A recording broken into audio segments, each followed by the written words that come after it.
मित्रांनो, आज आपण चाललो आहोत कोकण तटावरील सर्वात जुना आणि सर्वात महत्त्वपूर्ण असलेल्या विजयदुर्ग किल्ल्याला भेट द्यायला. सिंधुदुर्ग जिल्ह्याच्या उत्तरेत स्थित देवगड तालुका, जिथले हापूस जगभरात प्रसिद्ध आहे, तिथे स्थित आहे आपला विजयदुर्ग किल्ला. या किल्ल्याचे निर्माण 1193 वर्षी शिलाहार वंशचे राजा भोज द्वितीय यांनी केलेले. त्यावेळी या किल्ल्याला घेरिया या नावाने ओळखलं जायचं. विविध राजांच्या ताब्यात जाऊन शेवटी वर्ष 1653 मध्ये शिवाजी महाराजांनी आदिलशहाकडून हा किल्ला जिंकून घेतला आणि नंतर त्यांनी या किल्ल्याचे पुनर्निर्माण केले.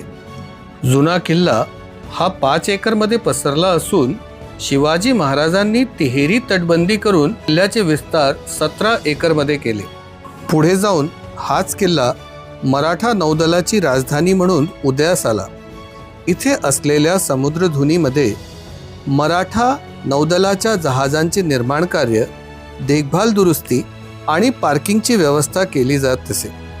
इथे असलेल्या मराठा नौदलाच्या जहाजांची कुठलीही माहिती शत्रू पक्षाला लागत नव्हती, कारण ही समुद्रधुनी पूर्णपणे लपलेली होती. म्हणूनच त्याला जिब्राल्टर ऑफ ईस्ट अशी सुद्धा संज्ञा विदेशी आक्रांतांकडून देण्यात आली होती.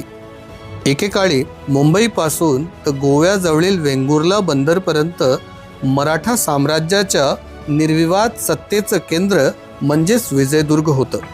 या किल्ल्याचे महत्त्व पटवून देणाऱ्या काही वैशिष्ट्यांकडे पण आपण लक्ष दिले पाहिजे. जसे की त्या काळी फक्त महाराष्ट्रात 3 किल्ल्यांमध्ये खलबतखाना होता. एक रायगड, एक राजगड आणि तिसरा विजयदुर्ग, जिथे महत्त्वाच्या बैठकी आणि विचार मंत्रणा केल्या जायच्या.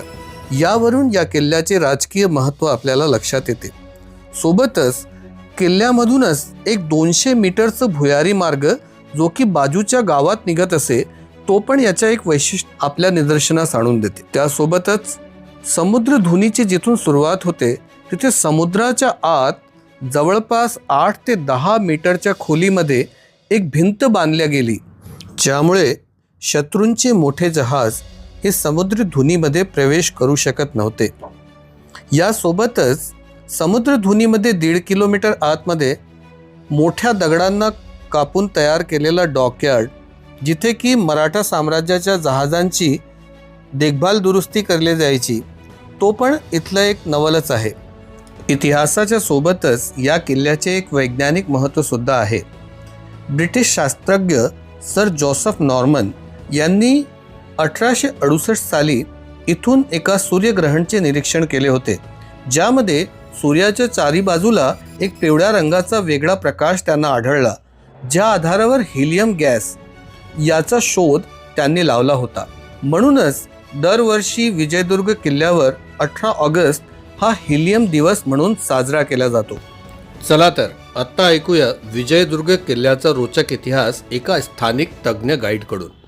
राजा भोसे मध्य प्रदेश त्यांनी महाराष्ट्रात टोटल 11 किल्ले बांधले. त्यापैकी हा एक होता.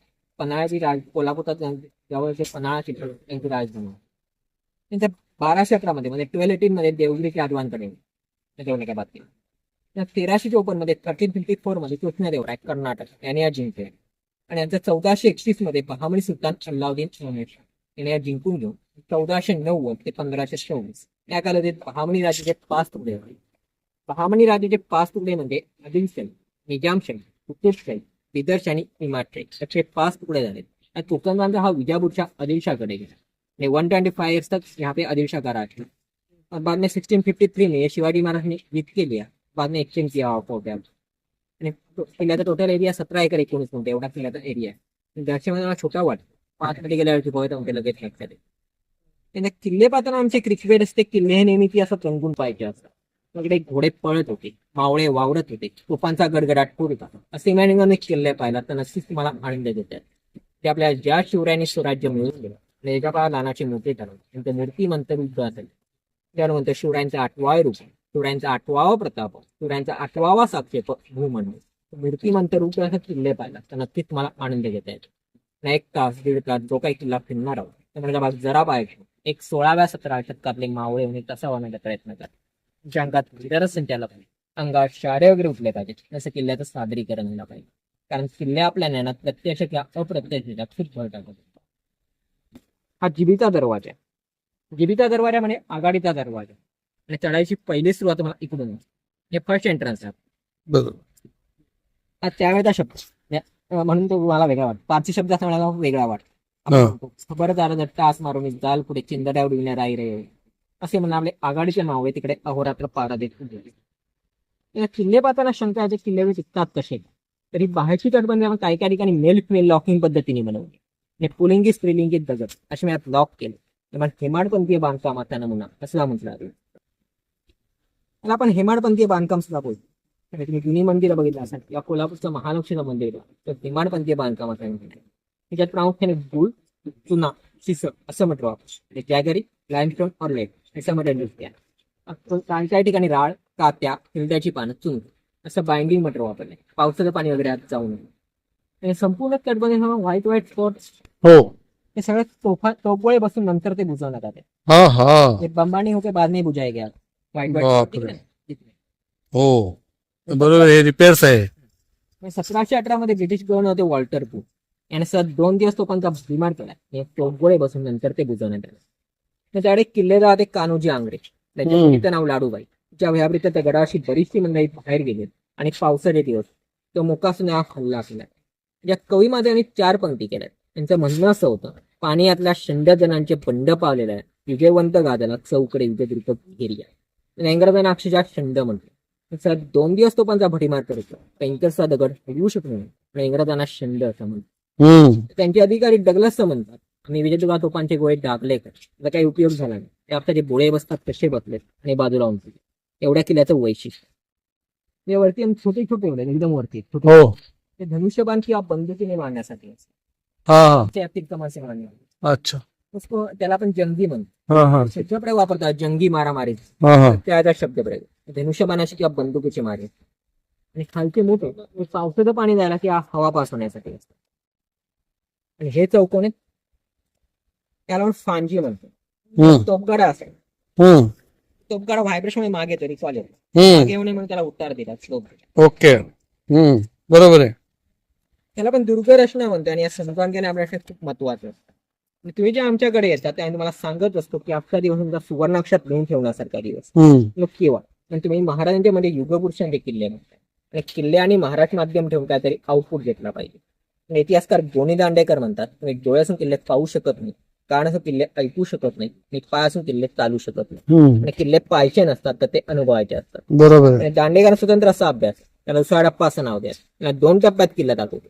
एक म्हणजे या दुर्गरचना समजावून घेणे, तुम्हाला सांगितलं आमच्या लगेच लक्षात येतं. दुसरा टप्पा जरा अवघड असतो. दुसरा टप्पा असा असतो, या तटबंदी तुम्हाला जिवंत करायच्या असतात.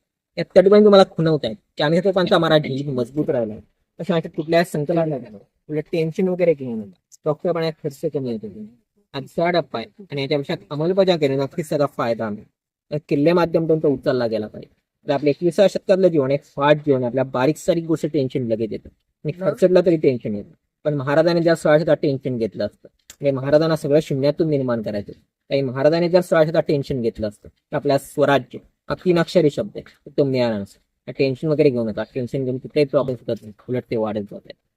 पण आपण काय करतो, नुसतं शिवाजी महाराज की नुसतं जय म्हणून म्हणजे प्रेरणा घेण्याचा तो टप्पा आहे तो कुठेतरी बाजूला पडत चालला आणि किल्ले माध्यम तो उचलला गेला. माहिती आहे पुढे जात त्या शंका वगैरे असे करायचं. नक्की नक्की, छान. या नाही आता ते बघा, तुम्ही सांगितलं ते लक्षात आलं की केवढे गोळ्यांचा भडीमार झालेला आहे. सगळे हे पांढरे पांढरे पॅचेस लावलेले आहे ते, आहे का? आणि काही पॅचेस तर असे उघडे पण दिसतात.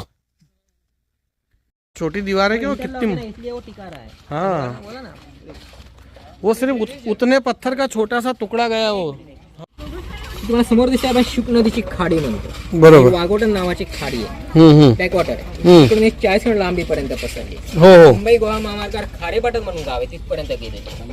पलीकडचा डोंगर आहे तो राजापूर तालुका रत्नागिरी जिल्हा आहे तो. हा, अच्छा.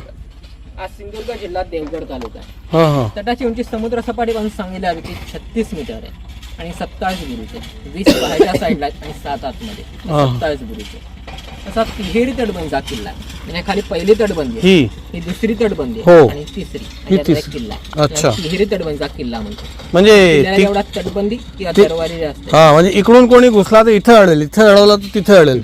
आणि पहिली लाटांचा मारा बसून येऊन बांधलेली असते. हो हो दुसरी आपण शत्रूवर आक्रमण करणार, बरोबर, तिसरी किल्ल्याच्या संरक्षण डिफेंड करण्यासाठी. डिपेंड करणार. जबरदस्त. त्यात 3 तटबंदी आहेत. म्हणजे जेवढे दरवाजे डोअर किंवा सेफ्टी प्रोटेक्शन वॉल जेवढ्या जास्त आहेत तेवढे सेफ्टी जास्त असते. हम्म. आणि दरवाजे तुम्हाला यात किल्ल्याला तटबंदी जास्त आहे. तुम्ही जंजिरा बघितला असाल किंवा सिंधुदुर्ग जर बघितला असाल मला तिकडे सिंधुदुर्ग आता बघून आलो आम्ही, तिकडे सिंगल तटबंदी आहे. सिंगल आहे. आपल्याला या किल्ल्याला तिहेरी तटबंदी आहे. हा. तिहेरी तटबंदी बीच आहे तो माडबनचा बीच, त्याच्या पाठीमागे जैतापूर आणि ऊर्जा प्रकल्प आहे, न्यूक्लिअर पॉवर प्लांट. बरोबर आहे. त्याला मेन गेट म्हणतो किंवा महाप्रवेशद्वार म्हणतो. त्याची बांधणी म्हणजे डाव्या बाजूला वळवून बांधलेली आहे, लेफ्ट साईड टर्न. हा. त्याला आपण गोमुख पद्धतीची बांधणी म्हणतो किंवा गोमुख रचना म्हणतो. त्याला आपल्या भाषेत लपवडा दरवाजा म्हटलं जातं. म्हणजे जोपर्यंत दरवाजा समोर जात नाही पण दरवाजा दिसत नाही. बरोबर. त्याच्यामुळे 4 प्रमुख कारणं असतात. पहिलं म्हणजे शत्रूला पटकन दिसू नये. दुरून दिसून आहे. शत्रू त्या जिबीच्या दरवाजाने आत आला तर तो गोंधळणार. त्या गोंधळलेल्या दुधावसे आपण त्याला जंगी म्हणून टिपणार आहोत, म्हणजे गन पॉईंट म्हणून टिपणार आहोत. दुसरं कारण म्हणजे हत्ती घोड्यांचा वेग कमी होतो. बरोबर. चढणे आणि परत टळणे त्यांची जड सुद्धा दरवाजा जोरात बसू शकत नाही. तिसरं कारण म्हणजे लाकडी वंकण फक्त सरळ आणणार आहोत, वाकडा जाणार नाही. त्याची जड सुद्धा दरवाजा जोरात बसू शकत नाही. आणि चौथं सर्वात महत्वाचं कारण म्हणजे तोफगोळ्यांचा मारा हा तटबंदीला बसतो. बरोबर, दरवाजाला जाऊ शकत नाही. दरवाजा फोडण्याची शक्यता खूप कमी असते. सगळे किल्ले बघा तुम्हाला अशाच दरवाजा मिळतात. रायगड बघा, प्रतापगड बघा, जंजिरा बघा किंवा सिंधुदुर्ग अशाच दरवाजे. आणि आपली जास्त करून माणसं उजव्या हाताची असतात, राईट हँडेड असतात. आपण खालून मारा केला की तो तटबंदीला बसणार, आपल्याला नाही बसत. आपण वरून मारा करणार, आपला हाऊस वाजतो, आपला जोरात प्रेशर नाही बसतो. शिवाय पुढे निमुळता होत गेल्यामुळे पुढे शत्रू सैनिकात कमी बसतो आणि परत आपण त्यांना वरून आरामात मारतो. आणि हा शेवटचा तो गोळा इथपर्यंत बसला, हा पांढरा दिसतो, होय, त्याच्या पुढे जाणार नाहीये. कुठल्या ठिकाणी मारा केला तो दरवाजापर्यंत जात नाही, दरवाजा. वो भी एक भाई कंस्ट्रक्शन का साइंस है वो पूरा. अरे हवा के लिए है वो, या फिर दिया लगाने के लिए भी हो सकता. हा ओरिजिनल त्याच वेळेचा दरवाजा आहे. अच्छा, हे याचे अवशेष उरले आहे. हाँ, एक साइड में तो दरवाजे ही चला हाँ. गया। देखना 1000 साल होने को आ गए बाबा. 53 का आहे. अच्छा, हा ते शिवाजीच्या वेळेचा तभी आहे. से- भोज राजाचा पुढे आहे. हा तो आतमध्ये. हा हा हे आपण सगळ्या महाराजांनी वाढवलेला बघतोय. हा हा. हा मुख्य दरवाजा आहे. हा प्रत्येक वेळा मोठा दरवाजा उघडणं शक्य नव्हतं आणि खाली छोटा दरवाजा असणार आहे. आपण दिंडी दरवाजा म्हणतोय. बरोबर. आणि लोखंडी खेळ मुद्दाम ठेवले. हत्तीने जर धडक दिली तर जखमी आहे या उद्देशाने. आणि लाकडी वणका आणला तरी तो त्याच्यात अडकणार, नाही की त्याला त्रास होतो. तसे पलीकडच्या भिंतीतून एवढं मोठं लांब लाकूड येतं, तिकडून अडकतंय, त्याला आपण आडनळ म्हणतो, अडसर म्हणतो किंवा आगळ म्हणतो. बरोबर.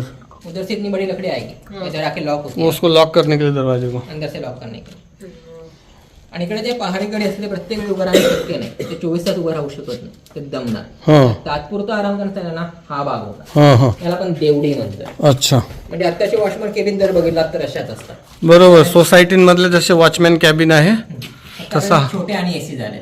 म्हणजे हा हा पूर्ण सागवान लाकूड आहे, हा टिकोड आहे, हा. पूर्ण सागवान लाकूड. आपण वर्षानुवर्ष पाण्यात भिजत ठेवणार आहोत. याच्यावरची साल कुदली की ते निघून जातात आणि मग ते वापरले जातात. त्याला सिझनिंग पद्धत म्हणतो. मजबूत लाकूड आहे. बरोबर. आता ये वरती बनवते हैं ना। हा वरती बनवतात. ये अच्छा है बाबा, रिपेयरिंग कर रहे हो तो कम से कम हाँ, ये अच्छा है ना रिपेयरिंग। वो देखिए पास। उस समय का हमको एक्सपीरियंस भी आएगा थोड़ा देखने के बाद. वाह, किला क्या मस्त दिखता है यार, अंदर से पेड़ पौधे देखो.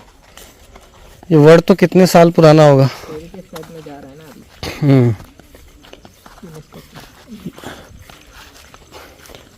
सिंधुदुर्गला पण अशी रिपेअरिंग होणार आहे का. सिंधुदुर्ग पण चाललेला त्यांचं हे. पण तिकडे कसं आतमध्ये ठेवण्याची जागा, हा हा. इकडे मोगरा बजावण्याची जागा आहे.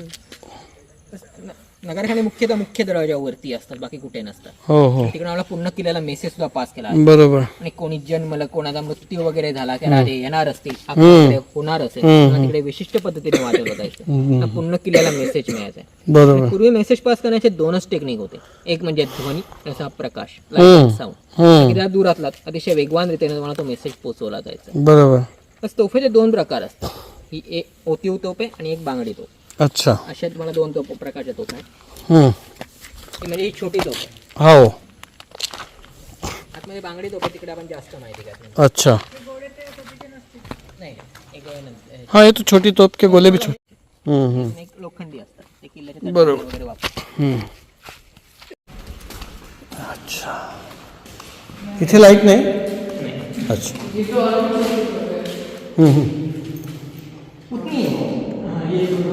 हाँ, थोड़ी छोटी है. हे खलबतखाना आहे.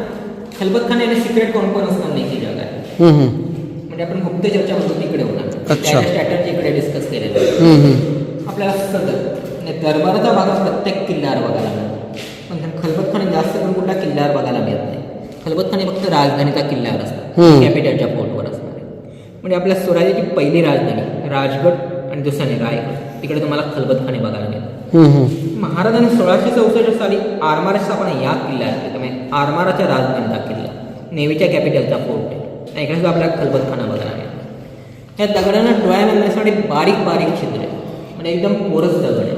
त्यामुळे आता आवाज बाहेर टाकून दरवाजा असायचा, बाहेर जाऊन पहाडीकडे उभं केल्या जायचे आणि मातमी चर्चा करत बसायची. चर्चा गोलकोंडा तिकडे जसा आवाज म्हणतो तसा इकडे पण आतमध्ये आवाज म्हणतो. Acoustic system. हो. म्हणजे महाराजांना त्यावेळी कळले की आपला समुद्रावर जागता पारा आणि कुठे ते आपला नेवल केस हे महाराजांना असतं, ते ना मुलांना सुद्धा ना इंग्रजांना असतं. त्याच्याकडे आरमार त्याचा समुद्र असं असणार. आणि मराठी आरमाराचं जनक या फादर ऑफ इंडियन नेव्ही असं सुद्धा शिवाजी महाराजांना म्हटलं जातं. आणि कान्होजी आंग्रांना सरकेल हा किताब या किल्ल्यावर दिला. म्हणजे आपण सरनौबत म्हणतो की हा सरलष्कर म्हणतो, तसा आरमारातला सर्वोच्च किताब होता सरखेल, म्हणजे ॲडमिरल. राजाराम महाराजांनी त्यांना 1698 साली सरकेल हा किताब दिला आहे आणि मग त्याच्याकडे पूर्ण कोकण प्रांत देऊन टाकला आहे. आणि कान्होजी आंग्रांचा समुद्र एवढा वचक होता की त्यांना जमिनीवरची मगर आणि पाण्यातला शार्क अशी इंग्रजांनी उपमा दिली. एवढांचा वचक होता. म्हणजे इंग्रज, पोर्तुगीज, डच यांची खादा आपल्या समुद्रातून फिरायचे. आपण ज्याकडून दस्तक हे टोल वसूल करायचं आणि जर त्याने टोल वसूल करायचं आणि जर त्याने जर दिला नसेल तर त्यांचं ते जहाज असेल, या जहाजाची किमान मागता असेल, या जप्त करून इकडे आणून ठेवायचं. एवढ्यांचा वचक त्या समुद्राचं प्रतिशिवाजी असं म्हणलं जातं कान्होजी आंग्रा. बरोबर.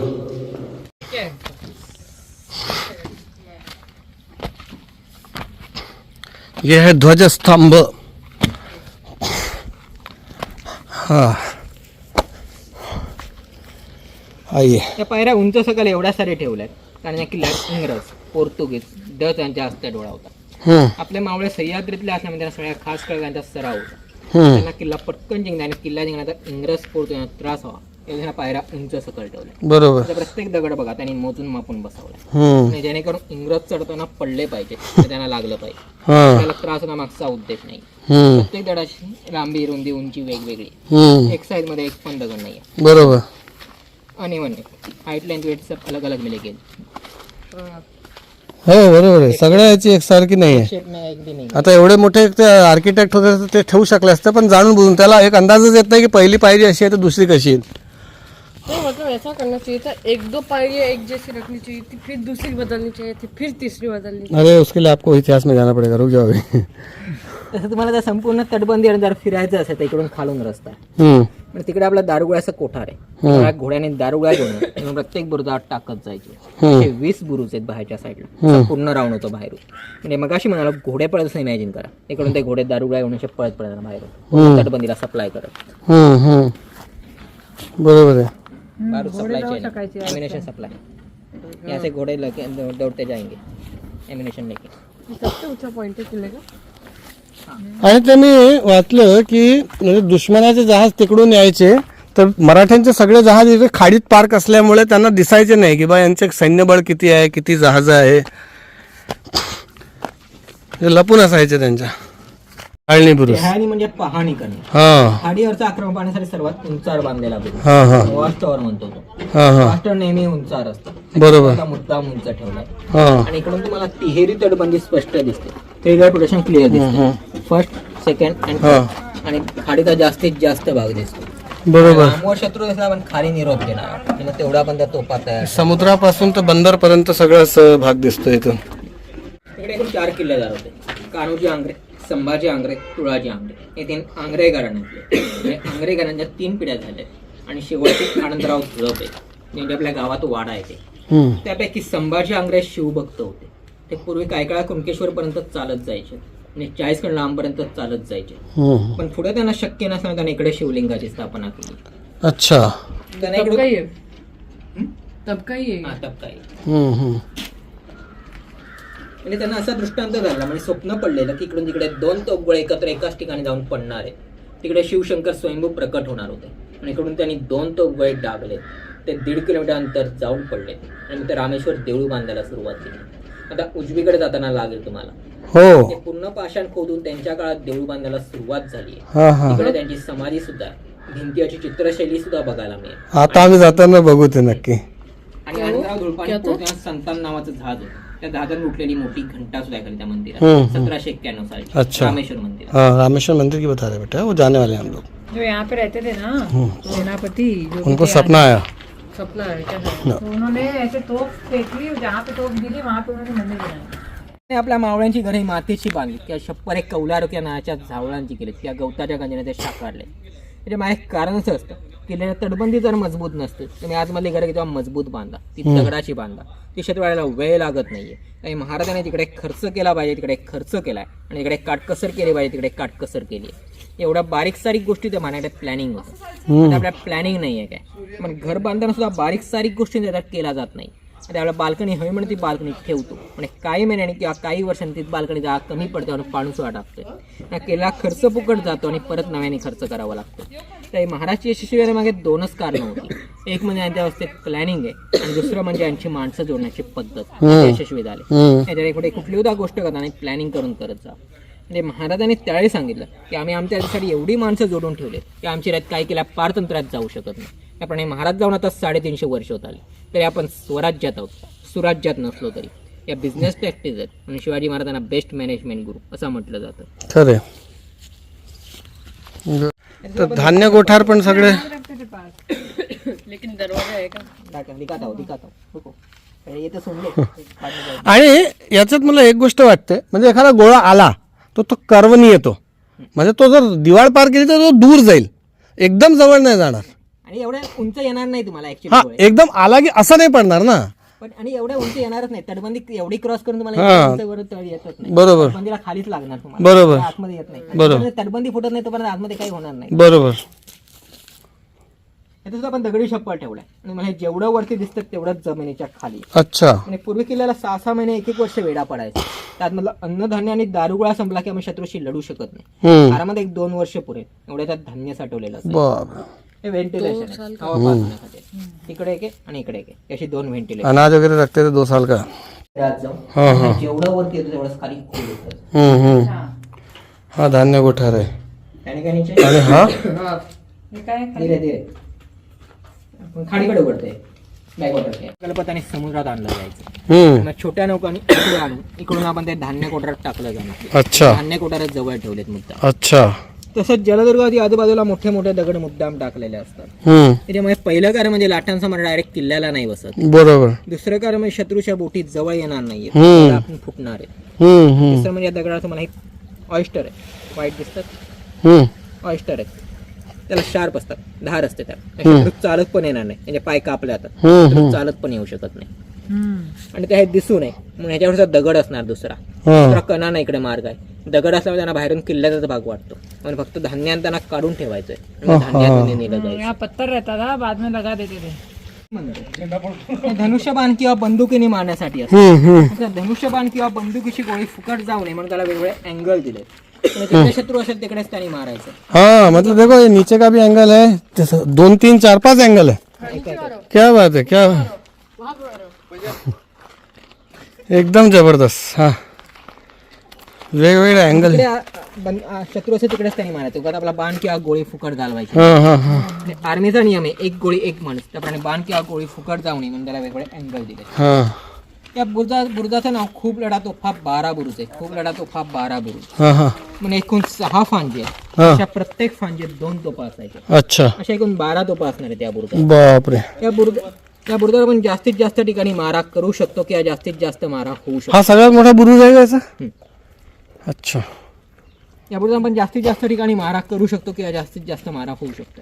जर ते भुयार फितुरीने कोणाला कळलं तर डावीकडे मारा होतो. आमने सामने मारा होतोय तसा मुख्य दरवाजा मारा होऊ शकतो. हा पाठीमागे मुख्य दरवाजा आहे. Barricade आहे. अच्छा, इकडून आले तर इकडून एंट्री करणाऱ्यावरही मारा होऊ शकतो. क्या बात आहे. पण हे डोंगर पकडून एक खाडीचं पाणी आतमध्ये घेतलंय. हो. डोंगराच्या आतमध्ये खाडीचं पाणी हो हो आपण इकडे केलंय या झाडाच्या पाठीमागे. हो. तिकडे आपण 355 बाय 227 फूट एवढं आपण डोंगर पकडून खाडीचं पाणी आतमध्ये घेतलंय. हो. आणि तिकडे एक गोदी म्हणून गाव स्थापन केलंय. हा. तिकडे जहाज बांधण्याचा कारखाना असायचा. अच्छा. नेव्हल डॉकयार्ड असणार त्यावेळेस. हम्म. तिकडे 500 जागा बनवली आहे ना. 350 बाय 227 म्हणजे तो डॉकयार्ड आतमध्ये होता. इकडे नाही या साईडला केलं. हा असं आपण आत केलं हो ना, तिकडे ना. हाँ या झाडाच्या पाठीमागे. हो. क्या बात है. चलेगा यूरोप में. हो हो हो. क्या क्या बात है यार. वाह, एकदम जबरदस्त. कुंडा में भी यही थी. हा पूर्ण चिंगला डायरेक्ट किल्ल्यात प्रवेश मिळतो. तेवढा की स्टोन लॉकिंग ठेवलं. हा की स्टोन आहे. हा एक दगड काढाय पूर्ण खाली येणार म्हणजे पलीकडे राहतो पलीकडेच राहतो आतमध्ये जात नाही. एक पत्थर निकालोगे तो पूरा ब्लॉक होगा. ऐसे ही मत निकाल, ये तो ब्लॉक हो जाएगा. हाँ सदर नहीं रे अंदर. हाँ सदर म्हणजे दरबार. हाँ हाँ मधला भागात दरबाराचा. हाँ हाँ या भागाला आपण फड म्हणतो. हाँ हाँ म्हणजे तमाशातला किंवा कुस्तीतला म्हणतो पण तसं नाही. हाँ हाँ. त्याचं कार्यालयीन कामकाज इकडे चालायचं. अच्छा. ऍडमिशन वर्क द्यायचं इकडे चालणार. ऍडमिनिस्ट्रेटिव्ह. हाँ फळाची राखण करणारे फडणवीस. हाँ. चिट्याचं कामकाज करणारे चिटणीस. अच्छा. दप्तराचं कामकाज करणारे दप्तरदार. अशी कारकून मंडळी इकडे बसायची. हाँ हाँ. जिबीच्या दरवाजाने किंवा बाहेरच्या मुख्य दराने बाहेरचे सरदार येतात. त्यांची कसून चौकशी केली जाणार आहे. त्यांची शस्त्रास्त्र कागदपत्र सगळी तपासली जाणार. परत इकडे येऊन त्यांची शस्त्रास्त्र कागदपत्र सगळी तपासली जायची. आणि एवढं करून ते दोषी आढळले तर त्यांना आणि जिबीच्या दरवाजाने मुख्य दरवाजे पारेकरी असते त्यांना अशी तिघांना पण शिक्षा इकडे ठेवली जायची. अच्छा. एवढी महाराजांची सरसा चूक होती. महाराजांनी त्यावेळी सांगितलं की आपला समुद्रावर जागता पारा हवा तो आपण ठेवला नाही. आणि ते कसा वगैरे आणि कधी 26 लाख करून गेले ते आपल्याला कळलं पण नाही. महाराजांनी औरंगजेबाच्या सैनिकास सांगितलं ते औरंगजेबात जाऊन सांग आम्ही आमच्या रेतीसाठी 365 किल्ले तैनात करून ठेवले. म्हणजे आमच्या रेतीने 1 वर्ष तरी 1 किल्ला लढवला तरी आमची रेत 365 वर्षांनी पार तंत्रात जाऊ शकत नाही. एवढी माझी दूरदृष्टी होती. आणि महाराजांना सगळ्याची जाणीव होती. जनतेची जाणीव होती. मावळ्यांची जाणीव होती. जनावरांची जाणीव होती. किल्ल्यांची जाणीव होती. सगळ्यांची जाण असणारे असे ते राजे होते. म्हणून जाणता राजा असं म्हटलं. आणि पालखी किंवा मेना ठेवण्याची जागा आहे. अच्छा. आणि पालखी किंवा मेण्याचे मान असते आणि पालखी किंवा मेना इकडे ठेवला जायचा आणि मग त्यांना पायगड्या घालून दरबारात घेतोय. हाँ अच्छा ये दरबार नहीं है. यह है मेन दरबार. यही बोला मैं तेरे को अंदर है दरबार. मुझे लगा यही है अंदर. ये बात That's better. क्या जबरदस्त. आणि याला लाकडी मंडप असायचा त्यावेळी. हा दरबार जमाने में कैसा होगा ये? हा दुमजली होता. वरती लाकडी छप्पर होते ते पडले हाँ आणि याच्यात सुद्धा इको सिस्टीम होती. हाँ हाँ राजांच्या विरोधात जनाबाबत 2 सरदारांमध्ये काही कुजबूज सुरू झाली. हाँ हाँ. ती राजांपर्यंत ऐकू जावी आता मागचा उद्देश होता. पण तिकडे जरी हळूदात बोललात तुम्हाला तिथपर्यंत ऐकूच जाणार आहे. अच्छा. तुम्ही रायगडवर जर बघितला तर तिकडे आहे मेघडंबरीमध्ये बोललेलं नगारखान्यापर्यंत हाँ हाँ असे इकडे पण असणार. हा एवढा पहिला मजला. हे होल दिसतात एवढा पहिला मजला. हाँ हाँ त्याच्या दुसरा मजला असणार. हाँ हाँ. परत लाकडी छप्पर असणार. हो. आणि नळे असणार. आणि वरचा हा राणीवाशासाठी आणि खालचा राजांसाठी. अच्छा. असे 2 मजले आहेत. आणि जसं गालीचे असणार अजून ज्यूटचे. मध्ये मध्ये खांब असणार. एक खांबांची लाईन आहे. हो खांबांची line. हे खांब. पण तुम्हाला सायन्सच्या भाषेत सांगायचं झालं 17 मीटर वर इको होतो. 17 मीटरपेक्षा जास्त अंतर आहे. 55 फुटापेक्षा जास्त. आणि चौकोन किंवा रेक्टँग्युलर शेप आहे. रेक्टँग्युलर शेप आहे. आयताकृती आहे. या ना उधर से बोल. जा वहां से बोल तो हमको यहाँ सुनाई आता. हाँ बरोबर. दगड आहे. तर याच्यामधला तो त्याला त्याच्यातलाच भाग कोरून तो तयार करायला जायचा आहे. त्याच्यावरती असा रॉड असलेला दगड. हा ओके. आणि ह्याच्या पुढचा रॉड आहे. हो. त्याच्यात अडकतोय. बरोबर. आणि पॅक करणार आहोत. अरे बा. फक्त बाहेरच्या तटबंदीत वापरतो. म्हणजे बाहेरची तटबंदी मला जेवढी मजबूत तेवढे किल्ले मजबूत आहेत. बरोबर. बाहेरच्या तटबंदी काही काही ठिकाणी असे दगड बसतात. असे दारुगोळाच्या कोठार असेल एल शेप येतो. अडकतो. हाँ. इंटरलॉक होतात. अच्छा. कम मजबूत आहे. यहाँ सर ग्रेट. यहाँ से नहीं गया अंग्रेजों ने लेके गए. अंग्रेज लगते रखते नहीं है कुछ देखने के लिए. वॉशरूम्स. अच्छा दरबारला कोणी आलं तर हे म्हणजे हे सार्वजनिक शौचालय होते की कसे राजा वगैरे साठी फक्त. इकडे येणार त्यांच्यासाठी. हा हा. महालमध्ये जे कोणी आले.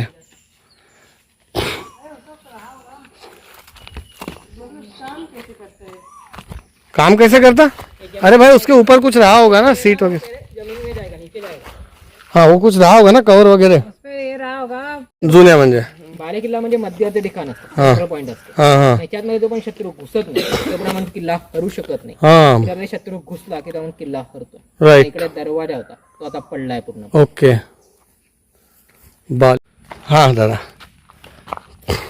ही घोड्यांची पाग आहे ही अच्छा. घोडे बांधण्याची जागा आपण तबेला म्हणतोय ते अच्छा हॉर्स टेबल्स आहे घोड़े बांधने की जगह है तबेला है तेरे पास हॉर्स आहे तो इधर बांध के रख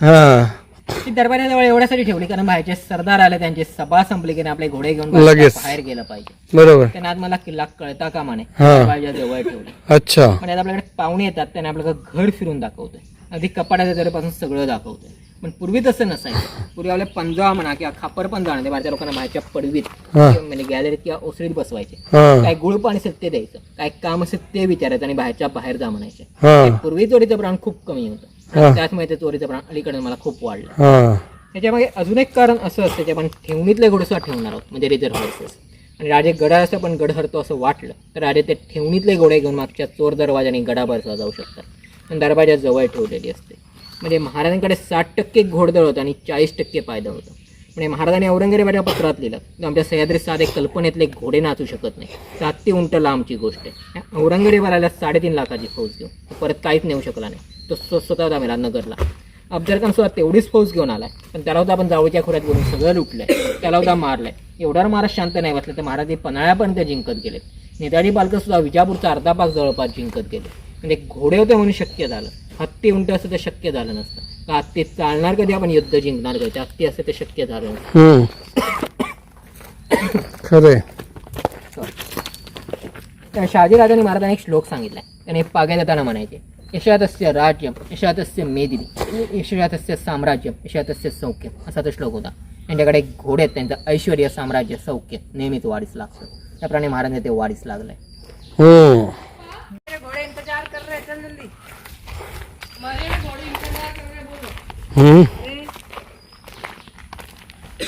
चलो उस वक्त घोड़े थे अभी यहाँ घोड़े खड़े हैं यहाँ हूँ कर रहे सुद्धा पुरावा देतात आदिलशाच्या काळात बांधण्याचा कारण बांधकामामध्ये लाकूड वापरण्याची पद्धत कन्सिल पद्धत आदिलशाच्या काळात होती आपल्याला तशी नाही आहे तो 3 मजली आहे खालचा तळ मजला आहे हे 2 मजले बरोबर 3 मजली तिकडे आपल्या राण्यांची अंघोळ वगैरे झाली कळशीने पाणी काढून हे अच्छा हा पाठीमागे हौद आहे त्या हौदाला पायऱ्या आहेत त्या पायऱ्यातून खाली जाणार कळशीने पाणी काढून वरती आणणार आणि मग तुळशीला घालणार आणि तुळशी नंतर मग किती उंच आहे त्यानुसार आपल्या स्त्रियांची उंची असणार आहे खरे त्यावेळेस उंची जास्तच होती है ना नंतर कमी झाली हे झाडाच्या पाठीमागे दगडी बांधकाम त्याला पिराची सदर असं म्हणतात ती सुद्धा आदिलशाहीच्याच काळात बांधण्याचा पुरावा देत आहेत हा हा तर महाराजांना सर्व धर्माबद्दल आदर असला म्हणजे नंतर सुद्धा ती व्यवस्थित ठेवली अगदी म्हणजे बरोबर महाराजांचं म्हणणं असं होतं आमच्या स्वराज्यात जो काम येईल तो आमचा मावळा आहे त्यानंतर सुद्धा ती व्यवस्थित होती आणि समर्थ रामदासांची उक्ती आहे मराठी तो कांबळे व्हावा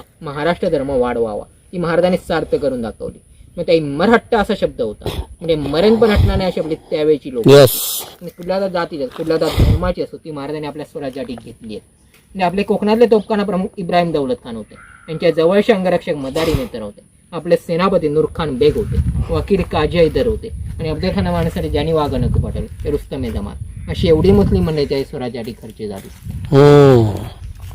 ये लेकिन गड्ढा क्यों था अरे वो वही तो बताए जब दुश्मन का हमला होता था तो घर में बच्चे लेडीज और बूढ़ों को ये रास्ते से समुद्र के नीचे से 2 किलोमीटर की गुफा है वो अभी है अभी बंद है अभी बंद नहीं है तो लेके जाता और वो नहर के रास्ते समुद्र का पानी अलग दिशा में निकाला हुआ है चाहिए ना अभी घोड़ा नहीं है और घोड़े से जाते थे उसमें से टॉकचुक टॉकचुक टॉकचुक घोड़े की हाइट प्लस आदमी की हाइट कितनी हाइट है उसकी 15-20 फुट की हाइट है हाँ समुद्र के नीचे से सुरंग निकलती है सी लेवल नीचे तो पत्थर ही हो गए सी लेवल जाते सर जो नॉर्मल लैक किए थे उन्होंने पहले 2-3 जगह देखी लेकिन उनको यहाँ से डिस्टेंस कम मिला तो वो यहाँ पे आए थे और यहाँ पे 2 टेलीस्कोप लगाए थे और 924 से लेके 932 तक अच्छा 8 मिनट का सोलर इक्लिप्स का ड्यूरेशन तो उन्होंने वो यहाँ से देखा था तो नॉर्मली सन के पास 2 स्पेक्ट्रा दिखाई देते हैं एक हाइड्रोजन का है और एक सोडियम का उस टाइम अलग एक येलो कलर का स्पेक्ट्रा दिखाई दिया वो वहाँ पे आए थे और उनके एक फ्रेंड थे क्रिस्टेक जॉनसन नाम के तो उनको आंध्र प्रदेश में गुंटूर नाम की बॉर्डर है वहाँ पे भेजा गया था वापस दोनों जगह वैसे ही स्पेक्ट्रा पाए गए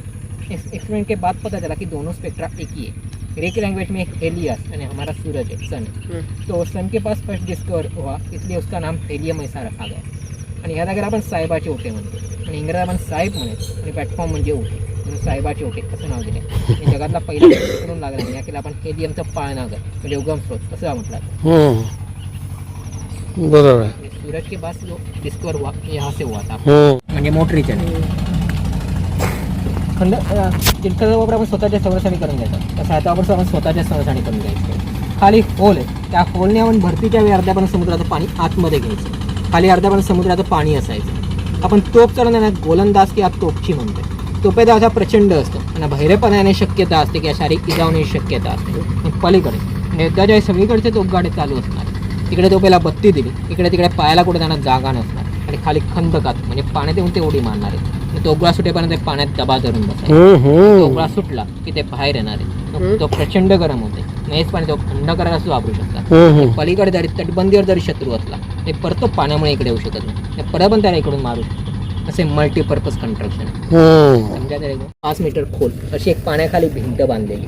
त्याच्यामुळे एक कारण एवढंच आहे, इंग्रज पोर्तुगीज यांच्या बोटी खालून विशेप होत्या, फ्लॅट पसरट होत्या. आपल्या त्यानं सरळ यायच्यात आणि इंग्रज पोर्तुगीज त्याला धडकून फुटायच्या. त्या शोध अलीकडेच लागलाय, पण 1989ला लागलाय. म्हणजे मेरिटाईम हिस्ट्री बोर्डाची गुपचूप म्हणून साहेब आहेत, त्यांना पोर्तुगीजांची पत्र आढळली आणि पोर्तुगीजांनी इंग्रजांना मदत केली आणि त्यात असं लिहिलंय की विजयदुर्ग अशी काही भूताटकी किंवा अद्भुत आश्चर्य आहे ज्यामुळे आमची 2-3 जहाजं बुडाली आणि खाडीच्या आत पूर्णपणे स्कुबाडांनी सर्वेक्षण केलं आणि मग त्यांना ती भिंत आढळली.